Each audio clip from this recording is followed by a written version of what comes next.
Ce jour-là, c'est un jour qui nous va droit au cœur, parce que ça coïncide avec l'inauguration du monument Mohamedou Fallou Sène, un camarade qui a été lâchement tué par un gendarme, et nous tenons à fustiger cet acte lâche et cet acte ignoble.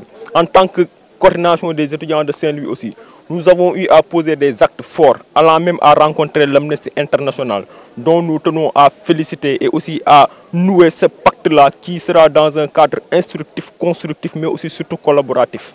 Et dans ce sens aussi, il y a le secrétaire général exécutif de l'Amnesty, Seydi Gassama. Actuellement, les étudiants de Saint-Louis ont à leur disposition un avocat qui va permettre donc de défendre ce dossier de manière âpre et opiniâtre. Et dans ce sens-là aussi, la coordination des étudiants de Saint-Louis tient à attirer l'attention de la communauté pour dire que jusqu'à présent, 7 mois et poussière, il n'y a pas encore de justice. Il faut qu'il y ait justice, il faut que le droit soit dit sur toute sa rigueur. L'autre chose, nous tenons à lancer un appel solennel et vibrant à l'endroit des étudiants des autres universités du Sénégal.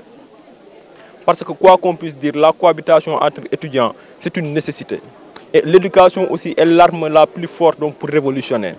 L'enseignement supérieur en particulier aussi est une arme tellement forte pour parvenir à des fins meilleures, parce que nous aussi en tant que représentants, on a cette obligation éthique-là et morale de défendre nos pairs. Et dans ce sens, nous ne lésinerons jamais à utiliser donc vaille que vaille la lourde artillerie pour parvenir aussi à ces faits qui ne seront que meilleurs pour la communauté. Cette année-ci, parce que c'est une année qui est une année électorale, ça sera une année électorale.